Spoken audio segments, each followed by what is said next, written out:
Good evening, ladies and gentlemen.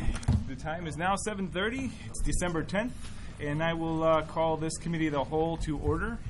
And since there is a signature on the sign-in sheet, I will just relay a couple of quick housekeeping items. And that is the floor will be open for the audience for approximately 20 minutes to address City Council on matters that are specifically on this evening's City Council agenda. We ask that persons wishing to address the City Council keep their comments to 5 minutes in length.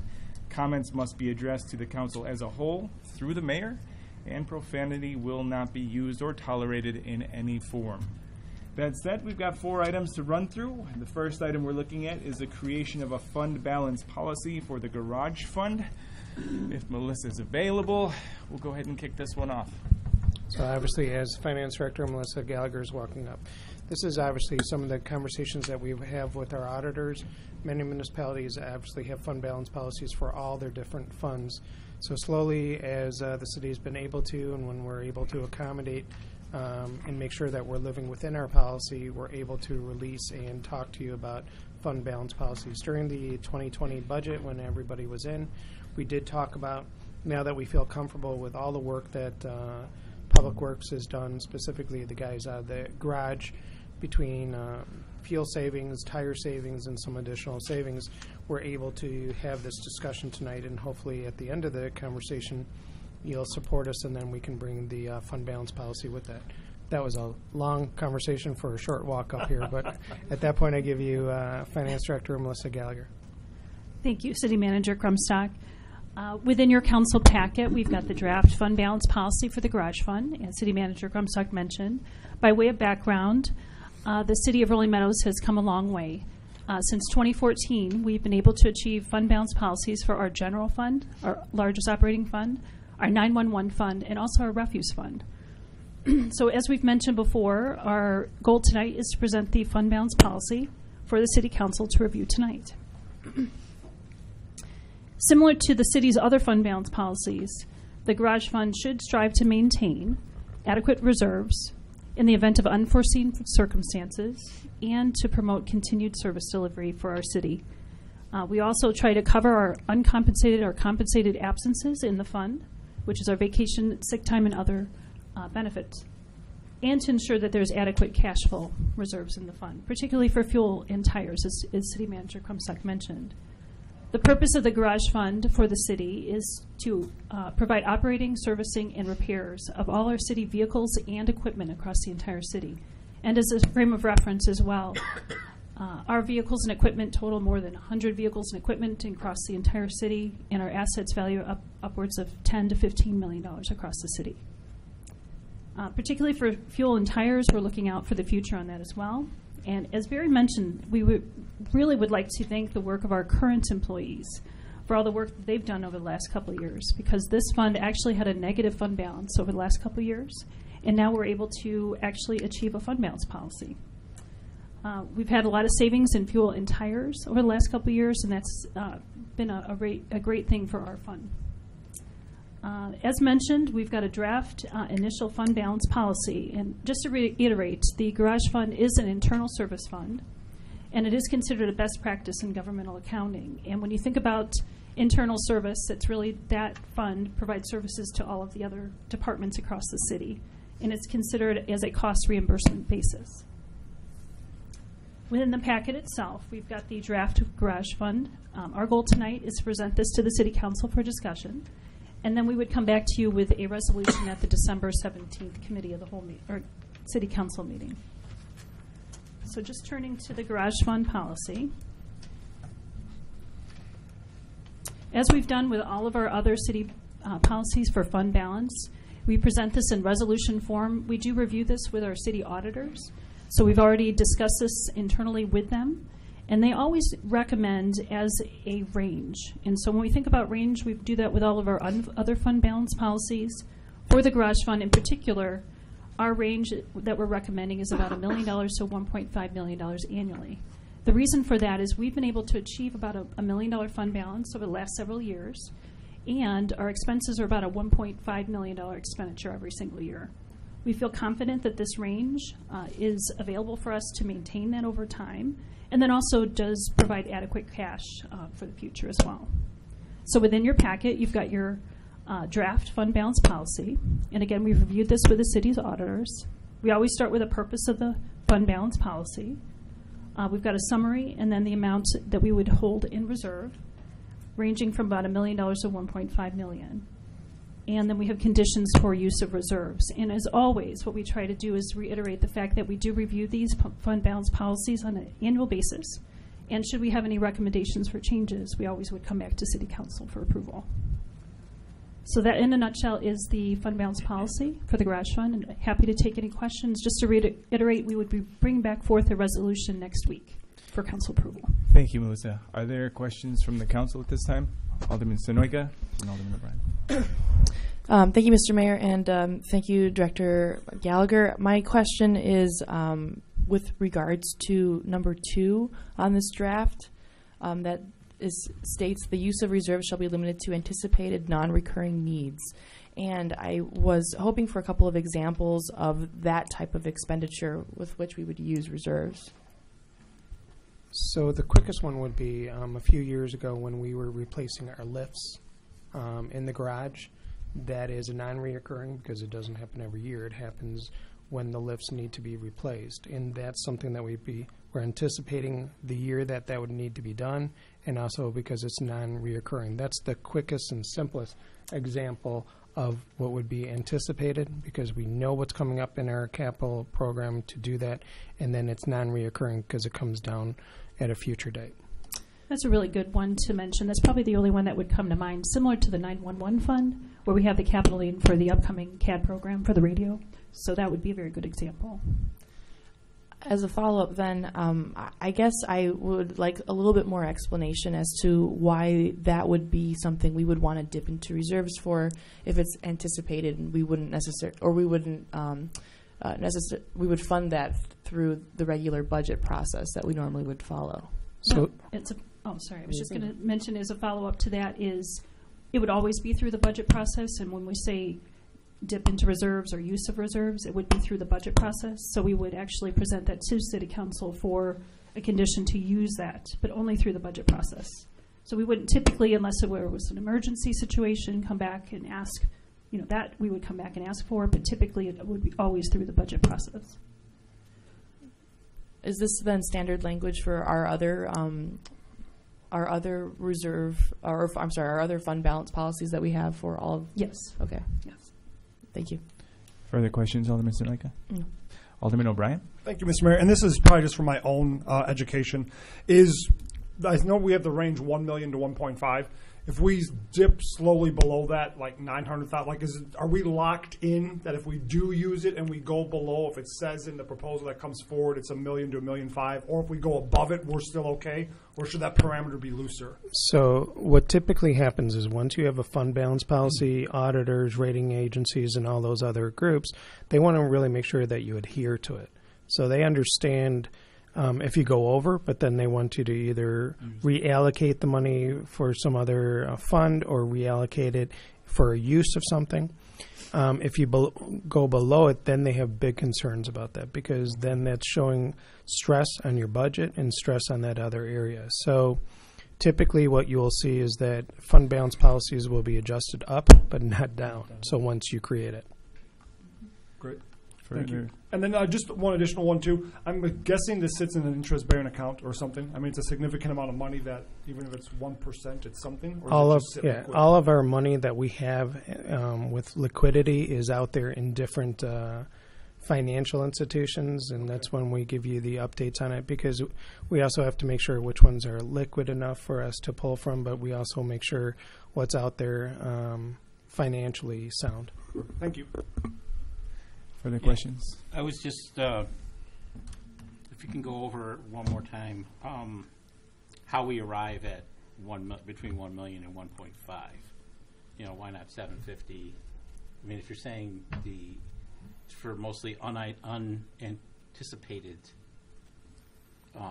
issues, and the only one you could think of is the lifts. Cost that much. It's not only So just to, Alderman Bessetti, so when we're looking at that, we're looking at the overall picture. And we think about the expenditures for the fund, which is $1.5 million.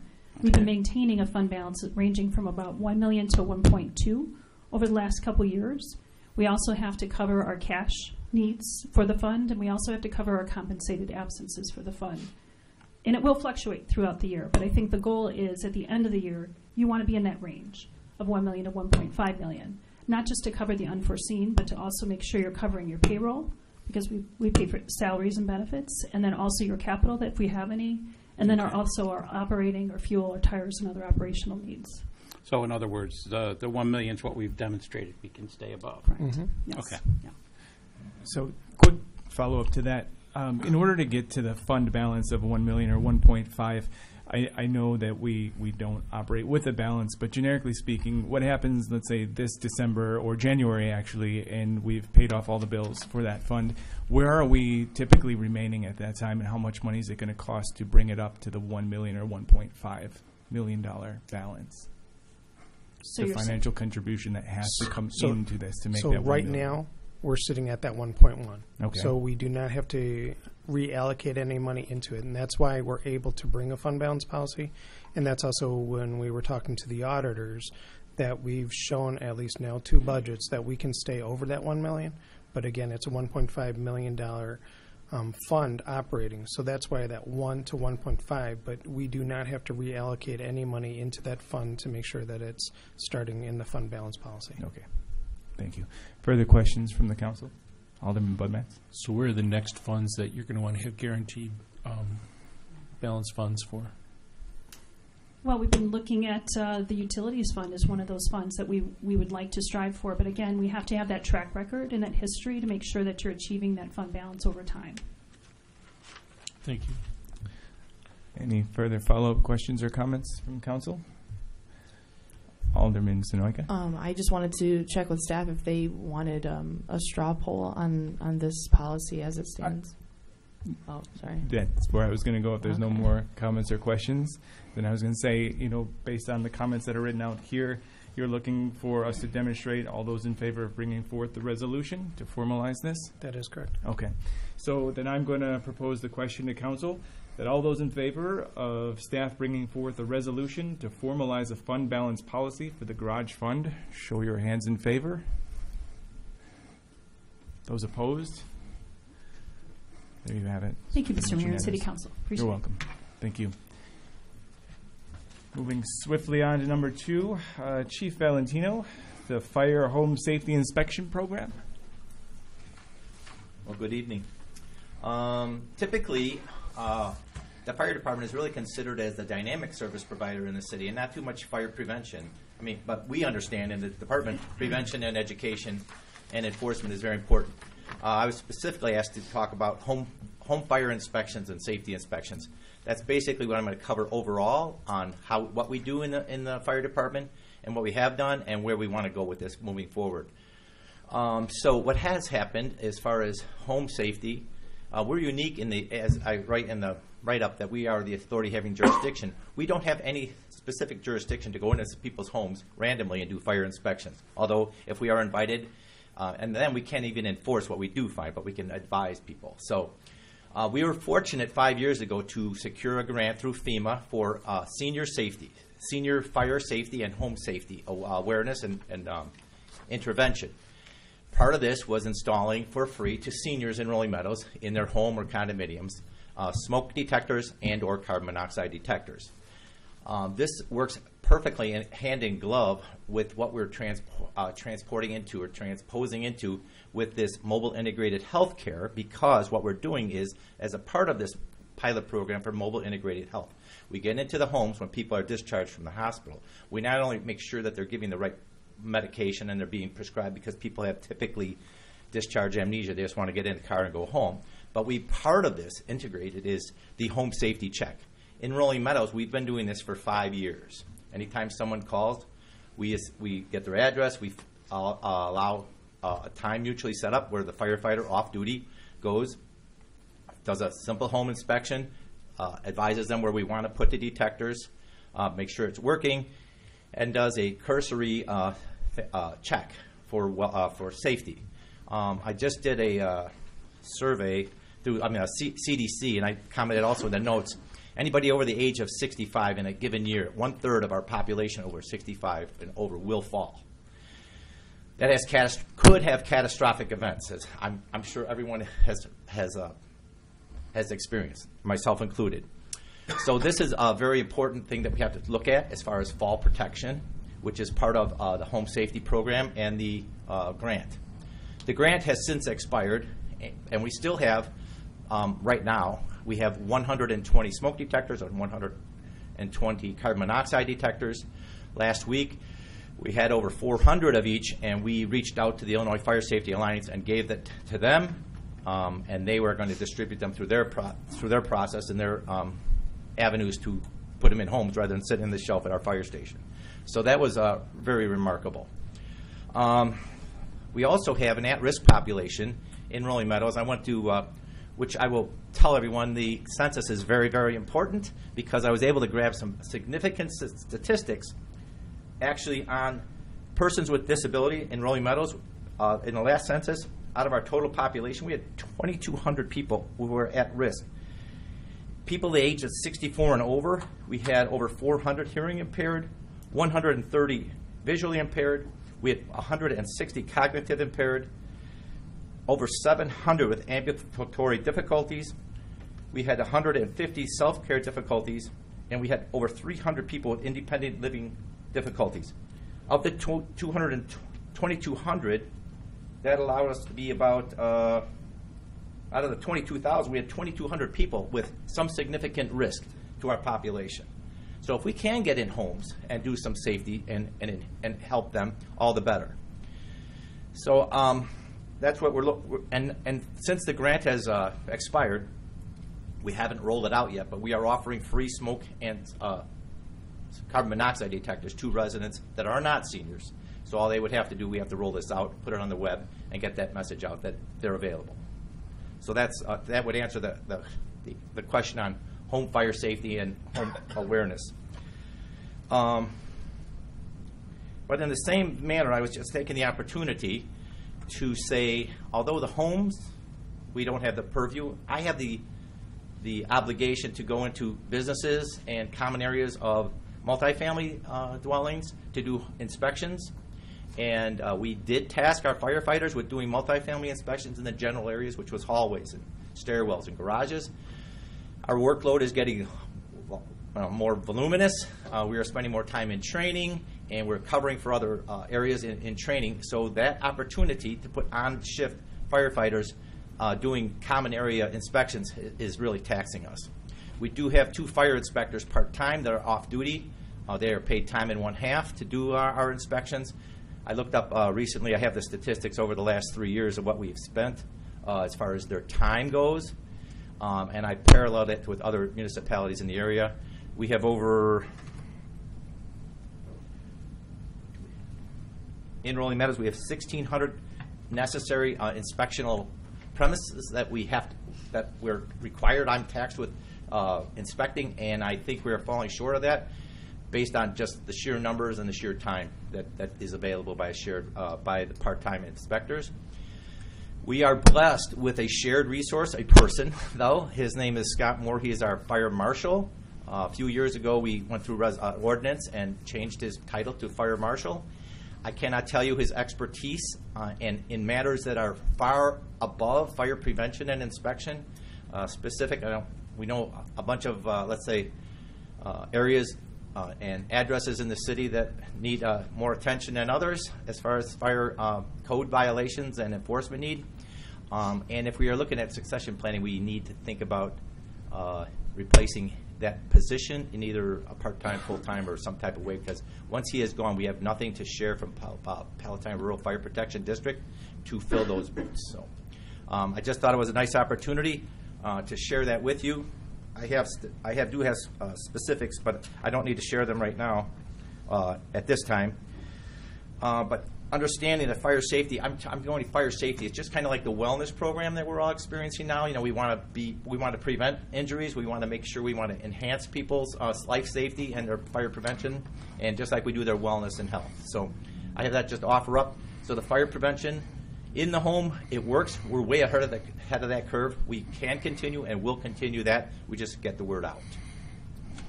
Thank you. With that, is there any comments or questions from the council? Alderman Veneziano. So other than word of mouth, what is a plan to get the word out? Because most of our seniors aren't on Facebook or know how to access this broadcast online. So what's the plan? I'm going to have defer that to our public education specialist firefighter, who is in tune with the social media, but he's also in tune with the senior center and in tune with the park district and all the outreaches that we have in the city. Flyers, I think, work good at Minnesota. We haven't set that up yet because it just happened last Tuesday, where I made this decision to give them away and start the program up. Okay. So the other thing is, obviously, in future news and views, and also some of our other, going to update some of the flyers and some of the other pieces when we get out. So some of our markets that we're going to have. But again, the biggest thing is when we're taxed with some of the other pieces, we're trying to make sure that people understand. A lot of people don't want us in their homes, but at the same point in time, this is a benefit for you with different eyes looking in. It's all part of the procedures.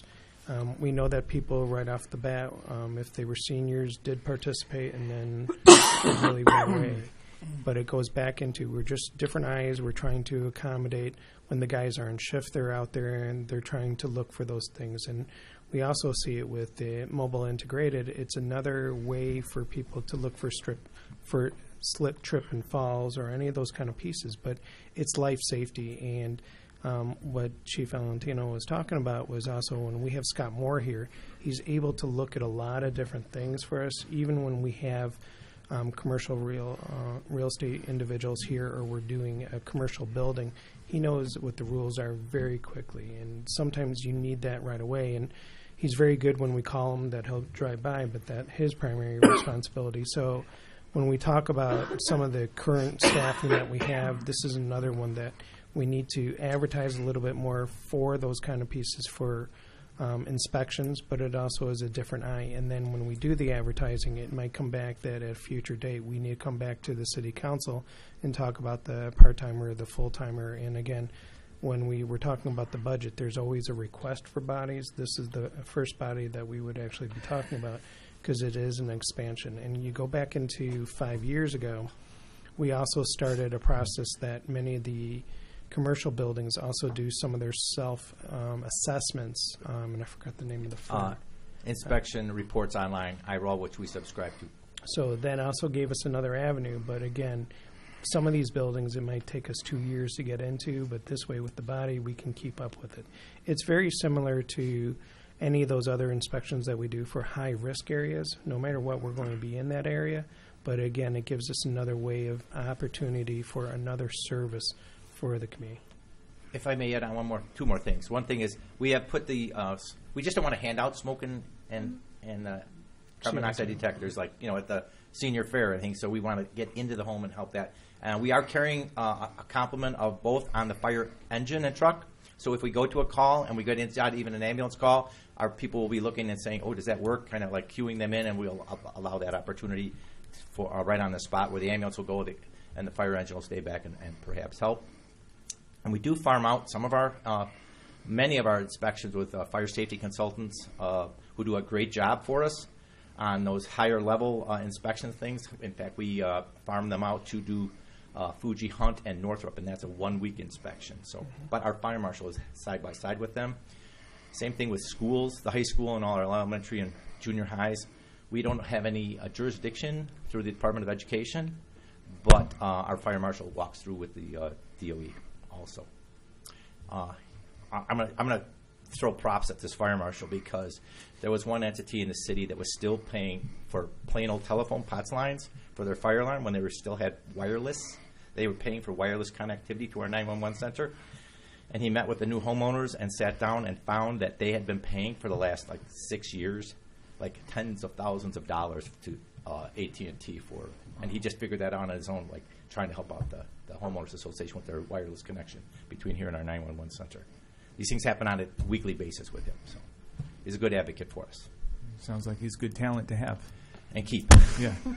Alderman O'Brien. Well, I think that's kind of where my questions were coming up, is that just doing literally back of the paper math here, is that at a minimum we're probably doing should be doing 5 of these a day. If there's roughly 1,600 we should be doing by requirement, plus, if my math's right, the program's been in effect for 5 years and we've done 275, so it's an average of 55 a year. That to me sounds like more than part-time. And since Chief Valentino, I don't know Marshall Moore or anything like that, but from a succession planning perspective, if we pay time and a half for staff to do these, I'd be interested just down the line to look at the numbers from a full-time position versus 5 a day, and I would defer to Chief's expertise. I'm guessing they take more than an hour to do a complete thing, so that's really 5 hours a day right there if we meet the 1,655 per year that we're required to do. So that's just, it's more of a long term. I'm thinking from a staffing perspective is maybe that's something we look at. I don't know if that's where the conversation was going or not, but from a part-time staff perspective and paying time and a half for something that we should be doing 5 of a day. And that's if you guys do work 365. So I have a big smile I don't on know my how face. many residents want their inspection done on Christmas or Thanksgiving, but I guess we could offer it. I'll tell you what, a person did call with a smoke detector problem on Thanksgiving. She was having company over and walked over and said, I'm having company. I don't know if my smoke detector is working. Our guys did go over and took care of that issue on Thanksgiving Day. So, and I have a big smile on my face. Again, on my write-up, I say there's no director that will tell you, no, I don't want another person in my department. So, Sure. and that's a discussion at a later time. Thank you. Further comments or questions or anything for the chief while he's up here? Thanks for providing all that quantitative value that your staff provides back to our residents. There's also no such thing as a shameless census plug. I appreciate you using those statistics now. All right. If there's no further questions and there weren't any specific asks or recommendations, then I would just consider that this item's done. But anytime there is a need or a want, of course, bring it back to the council so we can review Absolutely, it. my pleasure, and thank you for your support. Thank you. That moves us now to Director Horn and the conversation about Meacham Road and some proposed improvements. It's going to slow down now, just so Thank you know. you, Mayor Gallo. I do not need any new staff right now, so thank you for that. I will try to flow through these items as best I can, and I apologize in advance if I cough. I was supposed to bring my water up here, but There's a water underneath. oh, good. So this item is related to Meacham Road, Plum Grove Road. As many of you know, is a north-south regional arterial that extends from south of quite a bit south, I think, in Bloomingdale, all the way up to Palatine.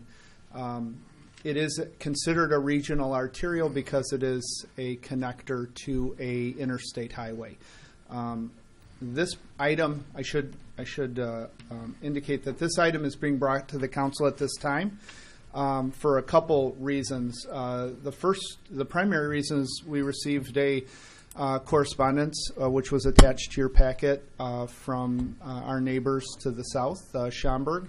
And the reason they wrote that letter is because in the 5-year multi-year plan, IDOT has Meacham Road resurfacing identified.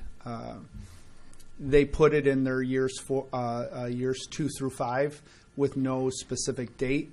I think that's just in the plan. The idea, though, is if they were to resurface it, the likelihood that the city and or village of Schaumburg would qualify for any funding to reconstruct it would be reduced dramatically. Because if they just expended all those public dollars to resurface it, they probably wouldn't do an improvement there, given all the other project needs there are in the Northwest Municipal Conference. So that's why it's being brought to you. And the other item is 5 of the aldermen are new, and the mayor is new. So I thought it was, city manager and I thought it was appropriate to bring it to you at this point. So moving on. So there's the project limits that are starred. That is the specific project limits we're talking about from Emerson Avenue, which is very near I think it's just north of Fire Station 16, and it extends all the way south to Algonquin Road. A little history on this project. In the late 90s, far before me, apparently several communities, Village of Schaumburg, Village of Palatine, Palatine Township, and the City of Rolling Meadows, as well as IDOT, got together for a regional improvement plan. Part of that improvement plan was, and the idea was to increase capacity the entire length of Meacham Road from, I believe it's Route 14 on the north all the way south to Algonquin Road. Sorry. There we go. So between 2001 and 2004, the Village of Palatine honored their agreement in performing improvement to widen the once 2-lane roadway to a 3-lane roadway with pedestrian improvements on both sides of the right-of-way. And that's just a Google aerial shot of what its existing condition is. And the photo on the left shows, the approximate limits of that. Okay, I'm not touching the button, so I'm sorry.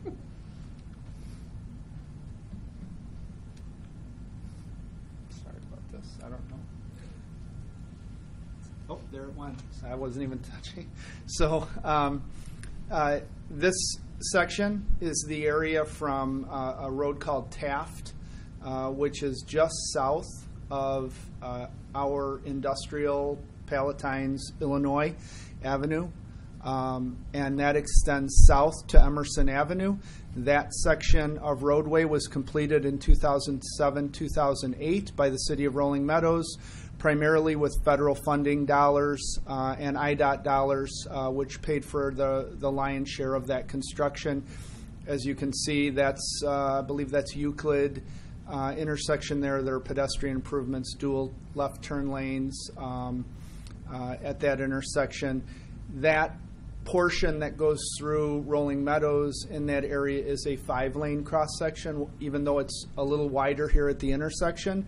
As you head north and south, it's 2 lanes north and south with a center turn lane. Thank you, Barry. I took you to the project limits to the south on this next slide, so you could see what's in between this. This is Algonquin Road and Meacham Road. You'll notice the stacking that's occurring in the northbound lane. I don't know what time of day this is. It looks like a mid-afternoon, but there's a significant amount of traffic there, and a lot of that traffic is headed north. There are dual lefts from Algonquin Road onto Meacham Road, northbound and southbound on that roadway. And if you could click the next slide. This is Meacham Road where the improvement is proposed. It is currently a 2-lane with no center turn lane cross-section, rural. It's a rural cross-section with no curb and gutter, no storm sewer. It's all a rural cross-section with ditches in the right-of-way and unpaved shoulders. I numbered, just in this photograph, there are 8 what we call conflict points. Those are areas where someone might have a desire to turn across traffic, and when they stop to turn, all the traffic behind them backs up until they have a clear turning area. I pointed out that there are 8 here because in the section we're looking to improve that's currently 2-lane, there are over 40 conflict points in that section of roadway.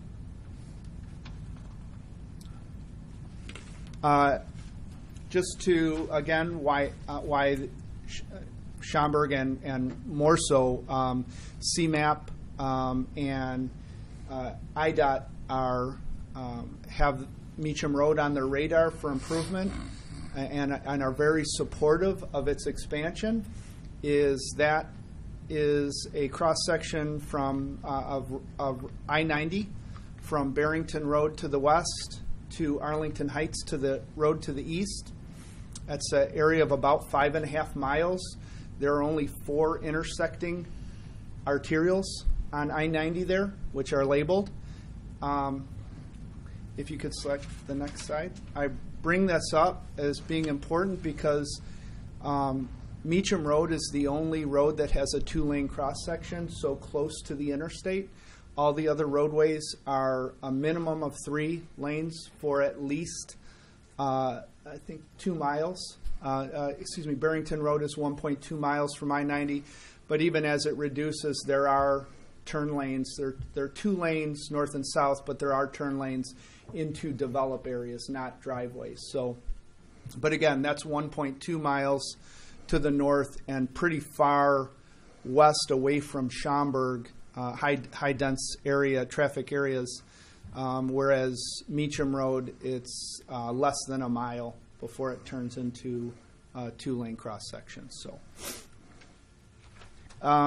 some other items that we thought would be beneficial to talk to the council about before we ask for direction is, there are some common knowledge improvement benefits that most people understand are going to be a benefit when you improve a roadway. For example, like the first item, you're going to reduce collisions when you put in turn lanes.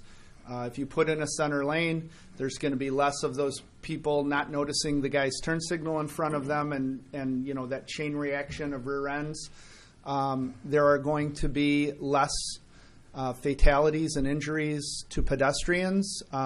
Currently, if a resident living south off Meacham Road wants to walk up to Plum Grove Junior High or any of the north shopping areas, they really don't hit a sidewalk till halfway up that area to, I think it's one of the little cul-de-sacs is when the sidewalk starts.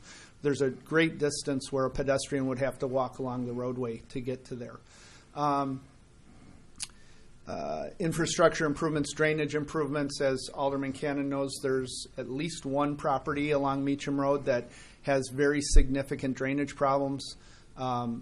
Typically, most drainage problems are resolved as part of road reconstruction because we can do things that allow us to pull stormwater from drainage areas and put it into the roadway storm system. I didn't get a chance to get the statistics from the police department, but I know it is a problem that as traffic backs up on heading southbound on Meacham Road, that motorists do turn right on Old Plum Grove Road, and they speed down that road to get to the intersection that heads south or to go out to Quinton Road and go south to get to Algonquin Road.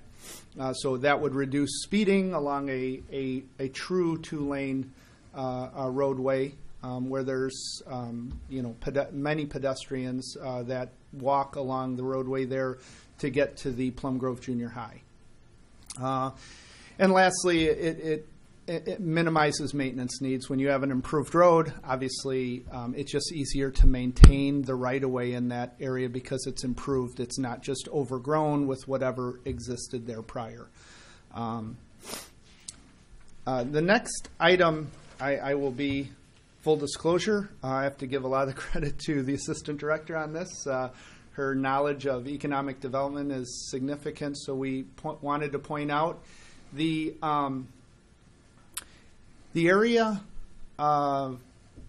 between Euclid, or at Euclid and Plum Grove Road, and Kirchhoff and Plum Grove Road, and where Fire Station 16 is, it is currently has the opportunity for a light office and commercial area. It is a kind of like a hidden gem for the opportunities available to that area. But it all starts with the roadway.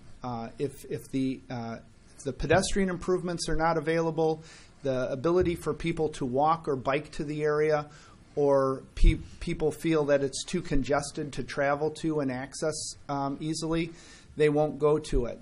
That is a 2-mile radius. In that 2-mile radius, there are two areas that compete with Rolling Meadows for shopping or any kind of retail. One is downtown Palatine, which is really not a viable competitor to what we have for retail in that area. And the other is a small strip mall in Palatine on Quinton Road. Other than that, there's really no retail in that area. What improving that roadway would do would be encourage people to avoid the highly congested areas and actually head north as opposed to south to access those opportunities. The yellow item there is an area distance of a half mile. Half mile takes about 8 minutes to walk. Not including residents that don't live in the city of Rolling Meadows, there are over 1,200 households in that yellow area. Those are all potential customers who would be willing to walk to the right retail or commercial area in that location. Thanks, Barry. Things I kind of went over.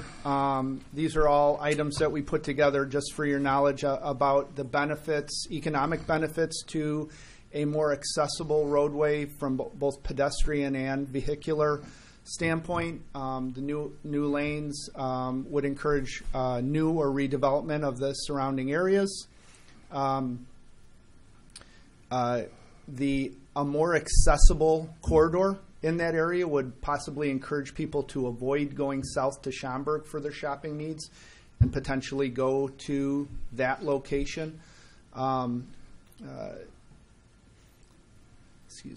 Traffic volumes.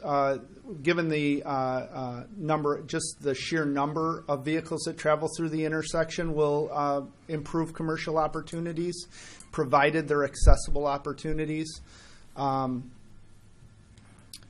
The 3-lane, providing pedestrian and bike amenities, again, the ability to access those areas easily.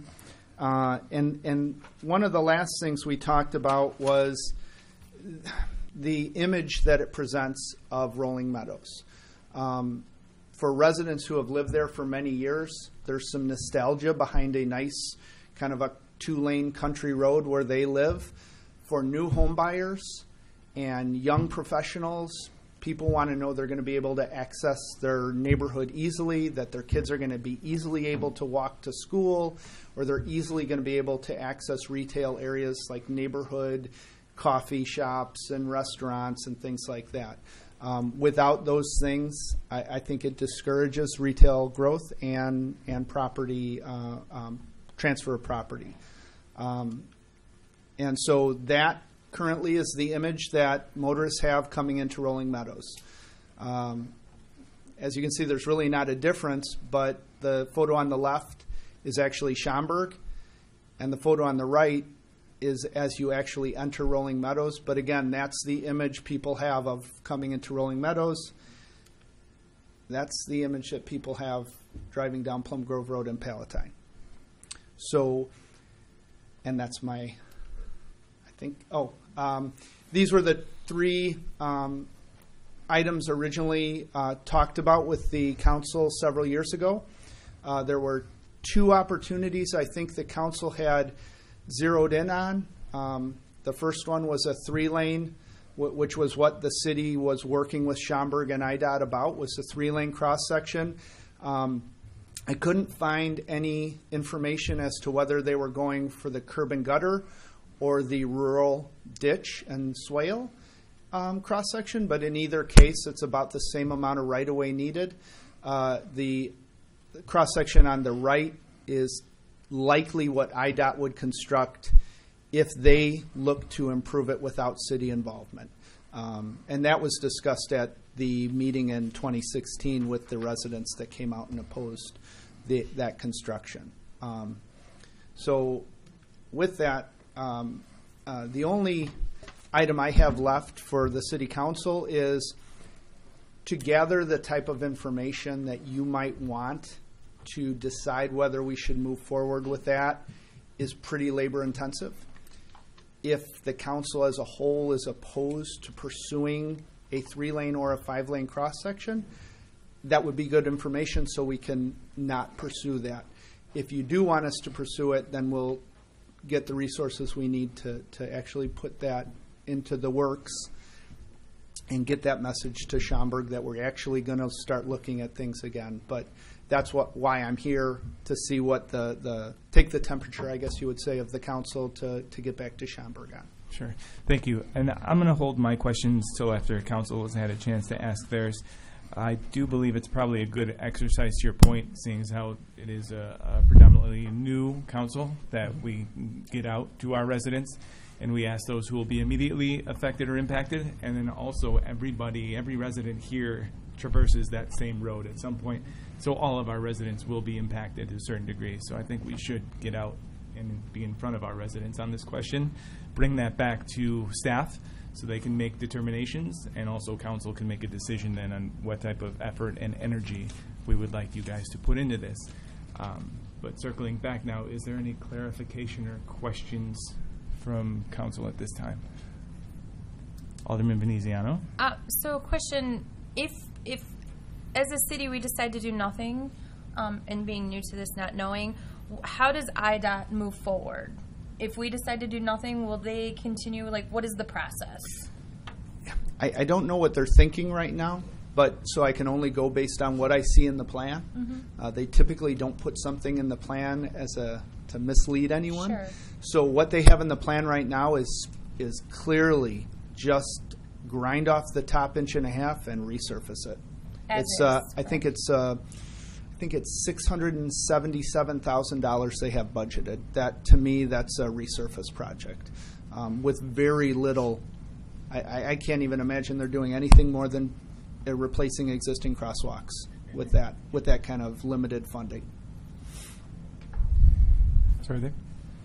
Alderman Bessetti. Yeah.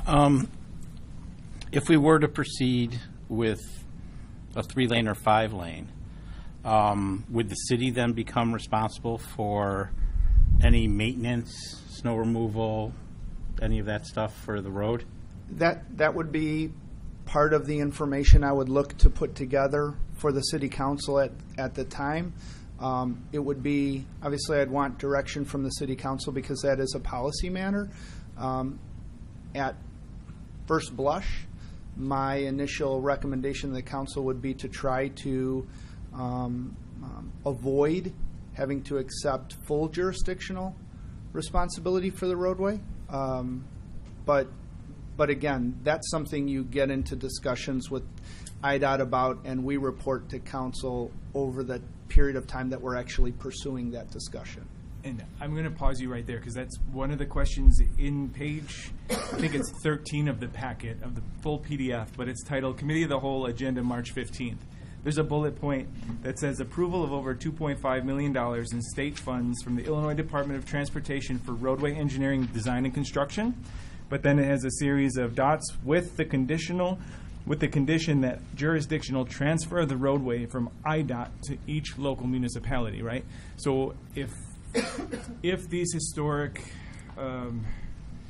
components are to remain the same, do we know if any of this is to remain the same, the data that we have, the parameters that are spelled out here in terms of funding?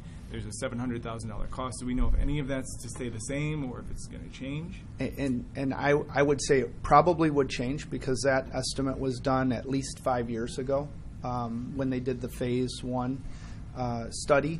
I believe fairly strongly that funding is no longer earmarked for this project. I certainly think, we don't have to get into this schedule for the STP grants, which is due in March of this upcoming year. If we were to apply for it as part of this next run of applications, it is a hugely important project regionally. It would score very high based on the need, and given that 3 communities would be participating in it, plus IDOT, it would score very high and would be likely a funded up to the maximum $4 million. Okay, so then from that, I would just like us to find out if we do go down that road, that we determine what the amount of this roadway comes under our jurisdiction, and then look at the financial impact for the maintenance, the salting, the resurfacing, any future needs that roadway ownership would cost us going forward.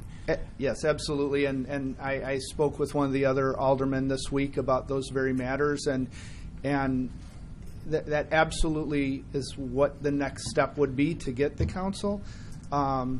Because, yeah, I mean, there are some maintenance responsibilities I think we do want. Yeah. Some we don't. And it's important that we have this information when we go back to the residents that affects them, right? It affects us all, but who it impacts the most, those residents that live right along that corridor, so we can let them know with full transparency. Alderman O'Brien and Alderman Sunoika. Sure. And mine's more of a historical question. I think I had one resident reach out that was in support of it. They think it'd be great with what the new council and the mayor is looking at to bring more businesses and traffic, connecting it to Euclid, Kirchhoff, get some traffic down Kirchhoff. Their only question was from a historical perspective. In the notes, they referenced also is when it did not pass previously, because it looks like there was a lot of great surveys done and talking to residents, impacted residents overall.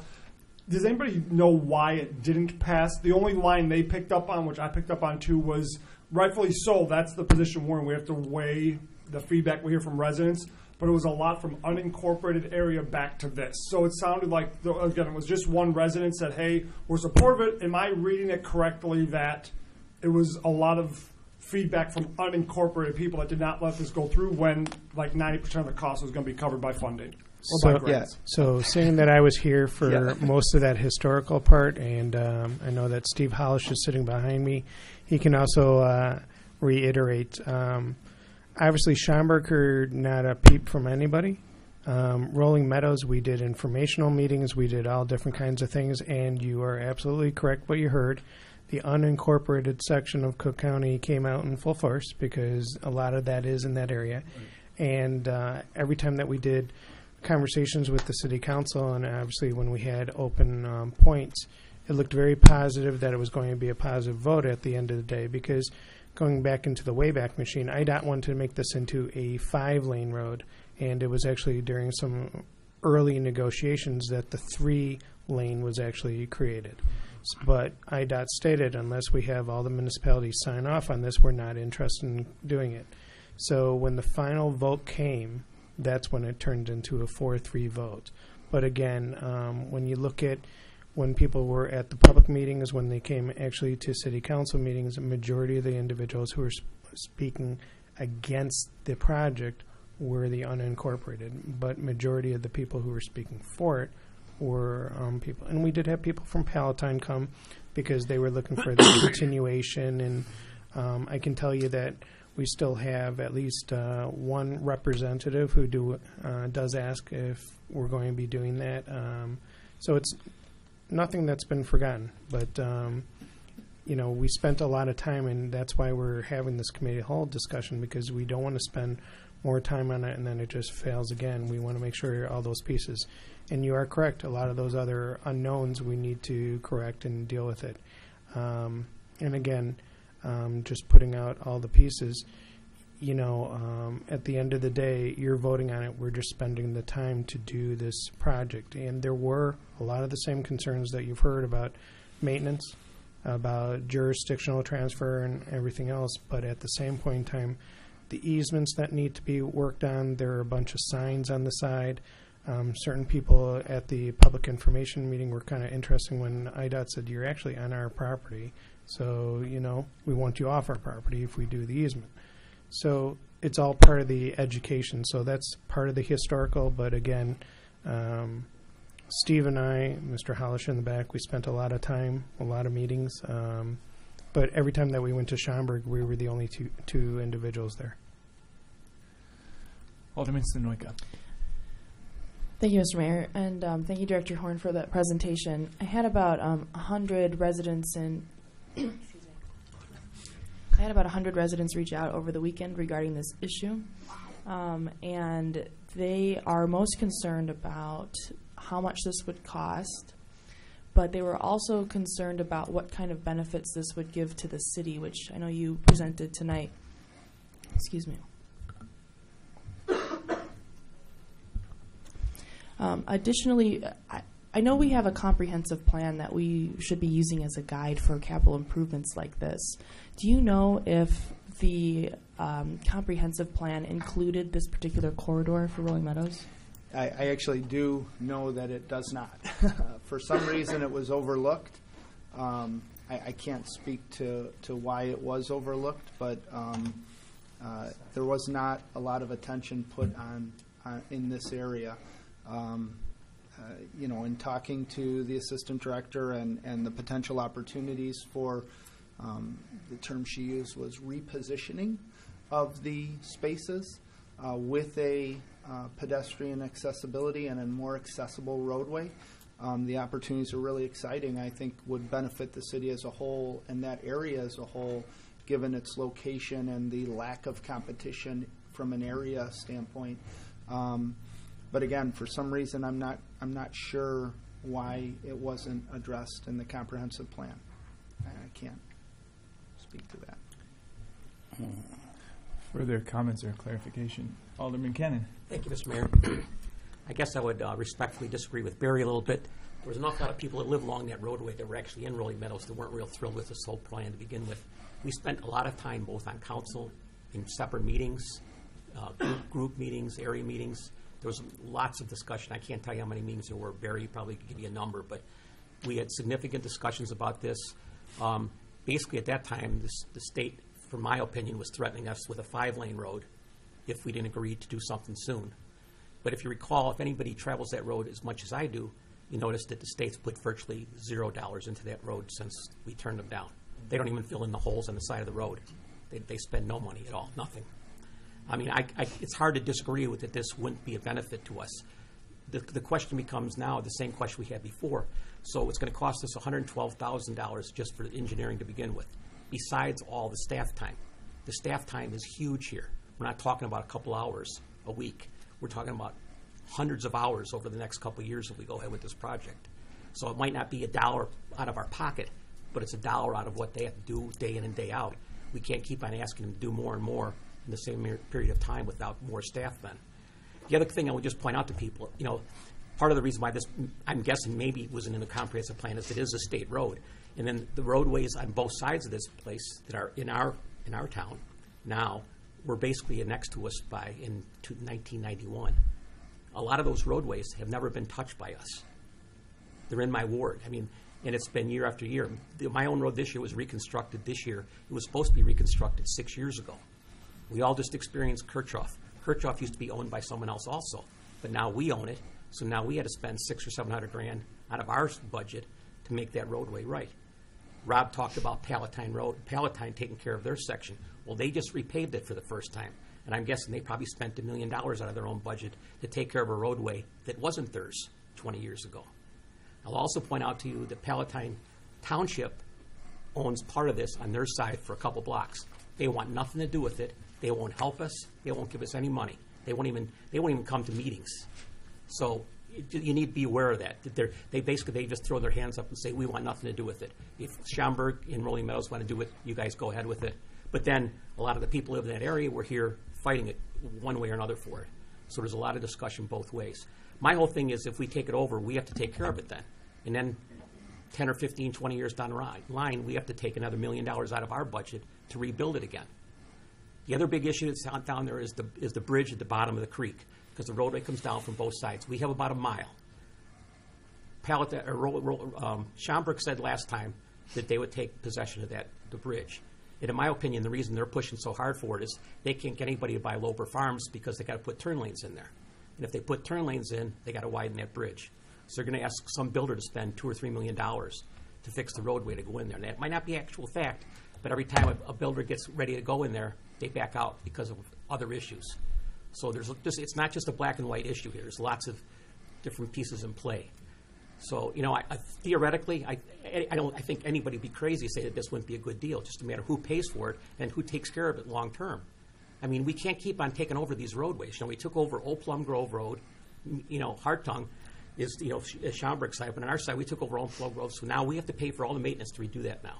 We did it with Kirchhoff. We did it with part of Old Plum Grove Road that turns into Plum Grove Road that they redid, but now that's our section that we have to take care of. There's also the question of the street light on the corner of Old Plum Grove Road and this roadway. I don't know if we would have to take jurisdiction of that light then. So there's another maintenance issue there, another the street light that we have to take care of and modernize every 10 or 15 years. These are all costs that pile up, and that's my concern is the cost. Theoretically, I'm fine with doing something, but the state wants us to take it all over and do it, and then they don't give us any tax money to do this. They don't reduce our taxes. They give us no money. We have to get in line, and if they have money available, great. But we all know where the state budget's at right now. They're broke. So that's just some of my thoughts. Thank you for listening. If I can just respond, because Alderman Cannon made so many great points. It didn't interrupt you, but there were so many good points. The one thing I want to make sure is we understand that it's been my experience that IDOT is not unwilling to have a discussion about future maintenance. I'll just leave it at that. As I said earlier, I would not be in favor of recommending to the council that we take off over 100% for future maintenance because of exactly what you said, especially now that they've changed the criteria required for redoing roadways. You can't get grant refunding to resurface a road. You can only get it to reconstruct a road, which is why this is still a viable project for the city, because it qualifies and scores very highly because it's a reconstruct and a service improvement roadway. I agree. Staff would put together information for the council to compare what long-term costs are compared to short-term costs without jurisdictional transfer and all those kind of things that you guys probably want to know about. My big concern right now is I would be fearful to put all that information together if there was a feeling on the council side that we weren't in favor. So that's what I'm looking for at this point. And so I think that it's a very valid point and a prudent way to go about it. But it is like putting the cart before the horse. If we don't have that information, our aldermen can't go back to the residents and have a fully engaged dialogue, right? So we need some level of information, but I don't want staff to put in any sort of taxing level of information, but we have to be able to have an informed conversation with the residents when it comes to this. I don't think there wouldn't be anyone here opposed to modernizing that stretch of road if the impact on our finances wasn't too detrimental. But I guess the first point to start is if the council is okay with allowing staff to put in a marginal amount of time to get us specific sets of information, like how much geography we will have to assume in jurisdiction and what financial impacts are, and if IDOT is even considering working on maintenance with us in a relationship. I think those would be the very least that we could go back to residents with. And I'm just letting you write those. I thought I saw somebody raise their hand. You do. I'll let you write those, and then I'll allow Alderman Diastis to speak. Thank you. Alderman Diastis, you had your hand up. Thank you. I have a series of questions, but nothing that we haven't in one way, shape, or form touched upon at all. Two things that I found. One thing I found very interesting is that in your presentation you said most of the vehicles are mostly passing by, which means they're going from south of us to north of us, or north of us to south of us. Correct. And so the benefit to the residents, to your point, is what is the benefit to the residents? The second thing is I share the concern of future expenses, and I know you're going to check into that, but what precludes us from deeding the roadway in its entirety to Schaumburg and say, have at it. We will we will give you our 3 miles of roadway. And if you'd like to make it 3 lanes and then take over all the future maintenance of it, have at it. I mean, because as I see it, that's where the biggest hurdle comes in, is that no one's going to say it does not make sense to make that 3 lanes or 5 lanes, except for all the residents who live up and down that. And having sat through those conversations, those meetings, there are a lot of people who will come out and speak against it. I think Alderman Sonoyka's survey showed it to be 64, 65, 70% against. And so my real question is, can we not look at deeding the street to Schaumburg, since a lot of it happens to be in unincorporated and there's really not that much that belongs to us. Yes, Palatine Township wants to have nothing to do with it. I think Planning and Zoning did have some comments about it the last time it came before us. A specific question is, at some point in time, if we did this, how much does it cost to reconstruct the road? Is it like $1 million a mile? And how many miles do we have? So that's more we have to do.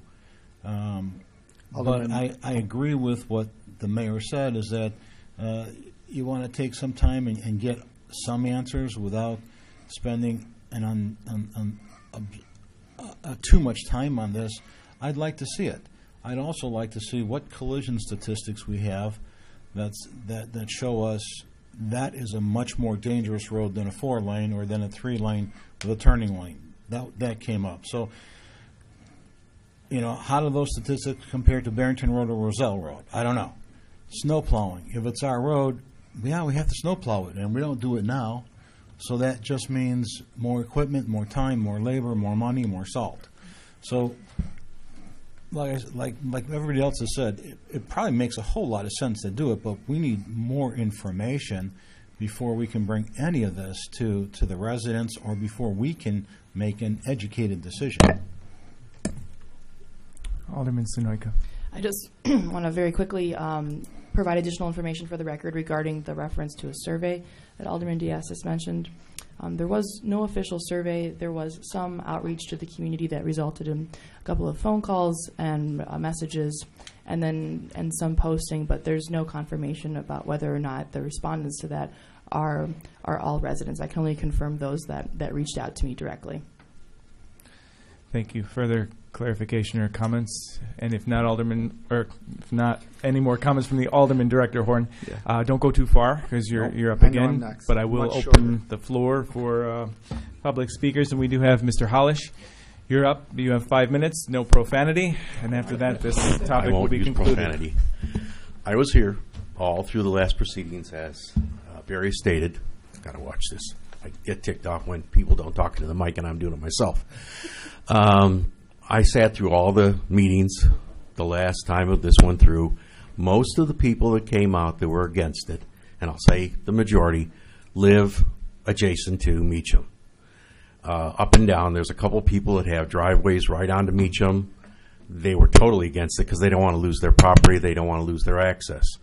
Unincorporated Palatine owns the property from just south of the bridge to the 1st Street. Then it's Schaumburg. So they have a very little say in the matter. They don't care. They never showed up to the meetings, as everybody said. One of the questions that came up last time was taxes.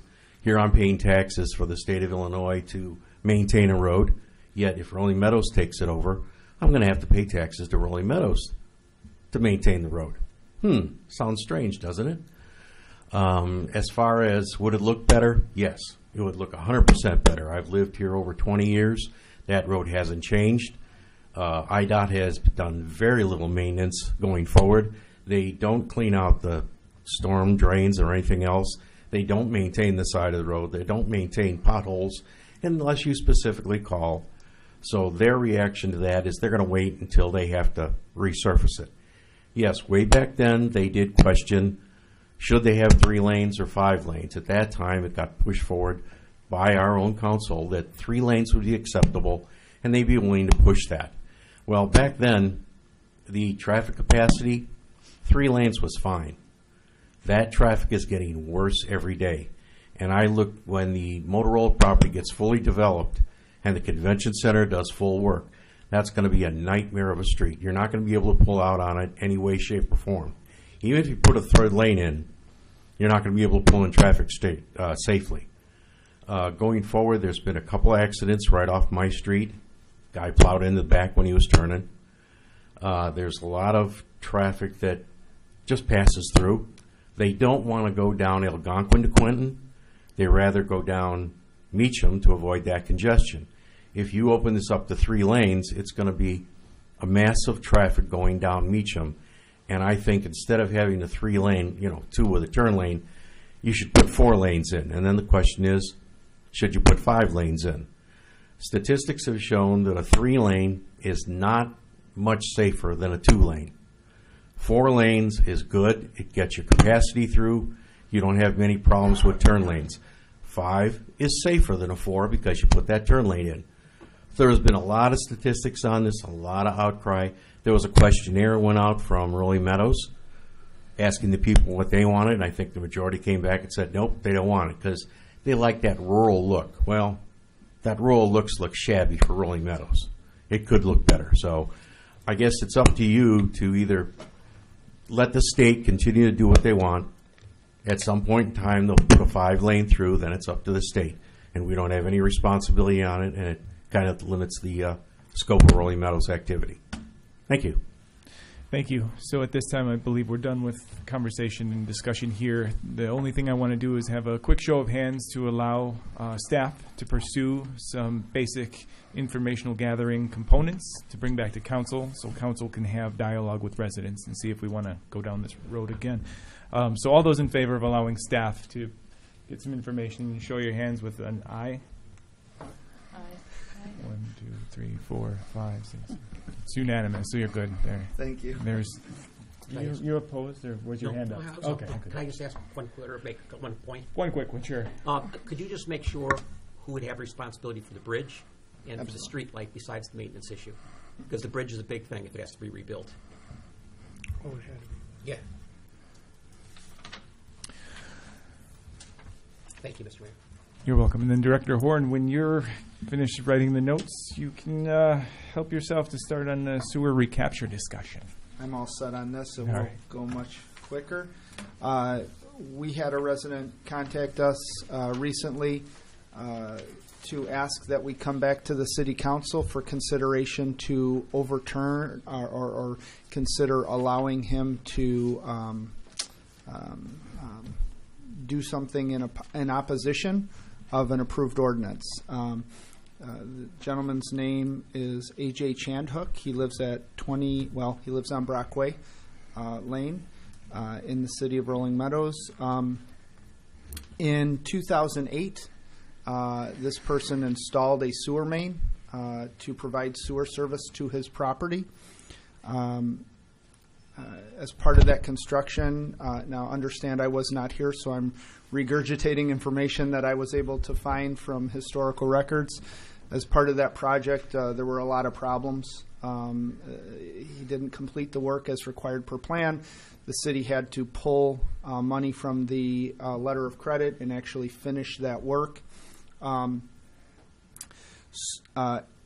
Staff had told him at that time that he was afforded the opportunity to pursue a recapture agreement. What a recapture is, for those of you who might not know, is if I put in a public improvement and it crosses your property and it makes it cheaper for you to connect to that public utility or take advantage of that, that property is considered a direct benefit because it's right adjacent to my property.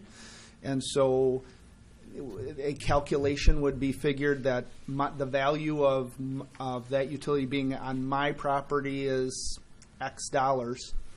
And so when that applicant came to connect to that, they would pay the city that X dollars, and we in turn would pay it to the person who set up the recapture. So in this case, Mr. Chandhook. Additionally, there are what's called indirect benefiting properties, and those would be the properties that were beyond the improvement area. But if I wanted to extend my sewer, well, him extending it this far benefited me in somehow, so there'd be a smaller percentage that that person would have to pay back to Mr. Chanhook for that extension. So in 2014, there was a person that did just that, wanted to hook up to the sewer, and subsequently Mr. Chanhook came out and said, I want to set up a recapture agreement. It was long after the sewer had been completed, but staff worked with him for about a year to try and do that. About a little over a year, I should say. We were getting nowhere with getting a final decision on what that applicant was going to do to set up that fee structure. So the then director brought this item to City Council in early 2016 to request that a timeline be put on establishing recaptures. The ordinance indicated, that was approved by City Council at that time, indicated that a applicant would have 1 year after the utility was put into service to establish a recapture agreement. So that way things were fresh and we didn't have changeover in staff and things like that. 2016, in 2016, I can vividly remember the then director sending letters to this applicant requesting his feedback and informing him of the new ordinance, so he understood that he couldn't drag his feet anymore. He dragged his feet and dragged his feet. Fast forward to 2019 spring. It was like late April, early May. We have had another resident on the same street wanting to extend the sewer. His property would be considered an indirect benefit property. And it seems as though when Mr. Chanhook found that out, he then came back to the city and asked to set up the recapture agreement. At that time, as you know, the previous director had been working with him, and the previous director retired in May. So that's why we are where we are. For the last several months, I personally have been asking that Mr. Chanhook provide a letter to City Council through the City Manager's office requesting that the City Council reconsider the ordinance and allow him to set up the recapture agreement. He never sent that letter. He did provide the City Manager with an email, so we took that as the opportunity to bring this to the City Council. Obviously, we provided our feelings on the matter in the memorandum, but we're more than happy to pursue whatever matter City Council chooses in this regard. Thank you. Any questions from Council? Can you just walk me through what the process is for an individual to receive a recapture agreement, like the physical process? Do I go downtown? Do I get surveys on my property, or do I just fill out paperwork? We really just work with staff. We develop a kind of an intuitive a way at calculating the recapture fee. We run it through legal counsel, make sure that it makes sense. We establish a sunset provision. Usually it's about 10 years, 10 to 20, depending on the improvement. I think this sewer line was maybe 700 feet, relatively short sewer improvement. So again, 10 years was reasonable. And short of that, it really is just doing that and then having an address on file to be able to send that to the person who's on the recapture. So am I inaccurate in that? No. Yeah.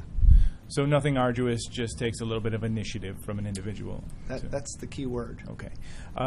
So with that, if there aren't any comments, what you did request, and I'll allow comments, but just to get this clear before I proceed with anything, is that you recommend that that a recapture ordinance no longer be considered. So from City Council perspective, you want us to explore that option after we flesh out any questions here. Yeah, primarily because of the duration of time. It's been a decade. Sure. So the biggest thing is, and what Director Horn is also, staff really believes that the request is not really void, not really germane to everything that's happened, especially because staff has spent a lot of time on this property, spent a lot of time on this issue, and the only other thing that the director did not mention that I will mention is that we still have ongoing issues with this property, with sometimes not paying their water bill, and then they're late on that. So there's still some utility issues that we have out there. But if you work with us, we're more than happy to work with you. But obviously I've been here for a long time, and that was one of the few times that we gave warning, and then we took your letter of credit because you weren't doing the work. And we still have issues with this. Unfortunately, there are a lot of staff who know the address and the location, because it's just one of those that will pop up that you're a delay on this utility or something else. And be very frank, that's why we put the recommendation is that really stay consistent with what we've done in the past and what City Council gave direction before. Sure. Thank you. So I saw a couple of hands. Alderman Cannon? Thank you, Mr. Mayor. When I first started as an alderman 8+ years ago, I got very involved with this project. I would just like to commend our staff for trying to deal with this person on an ongoing basis for years. Our previous director bent over backwards, in my opinion, to try to satisfy their needs, and it was basically ignored time after time. And to think this goes back to 2008 and we're even considering it is kind of mind-boggling when you think about it. 11+ years, and for us to give money back in a situation like this is, I don't know. I'm not ready for it. I just don't think the property owner deserves it in this case. So that's just my opinion. Thank you. Thank you. Alderman O'Brien? Thank you, Mr. Mayor. And this might be for council too, and just not there's necessarily precedence here, but does it get passed to future homeowners? Like if this property, let's say it was accepted, or for future ones that may come before us, and they sell, it's a 10-year agreement with the current landowner sells their house in 5 years, does that continue forward for the recapture, or it's just for the landowner at the time that the improvement was done? It's specific to the person on the recapture. Okay. So I could set up a recapture today, move to Florida tomorrow, and the check done. always comes to me, not to the property owner. Oh, so it would follow you. We would still be paying for the 10 years regardless of, the initial investor. Mm-hmm. Okay. Yes. Alderman Veneziano? I'm pretty sure I would know this answer, but council, I'm assuming that the way the ordinance was written is that we're pretty safe in the way the council voted originally, that we are not obligated to this individual for anything at this time. That's correct. If the council were to entertain this, they'd have to make changes to their current city code to allow for that. Alderman Bessetti? Just a question, I guess it's more for staff. Was this individual notified that we were having this discussion tonight? Yes. Are they here? No. Okay, enough said. Further comments or clarification from anyone on the council? If not, then I'd just like to show for staff a quick show of hands of all those in favor for no longer considering a recapture ordinance as spelled out in your recommendation.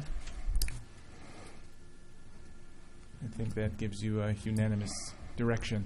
Thank you, Mayor and Council. Thank you. And that now concludes the 4 items that we had here on the agenda. Then the next step is to ask for a motion to adjourn. Here is there a motion? Thank you, Alderman Cannon, and thank you for the second, Alderman Budmats. This meeting's adjourned.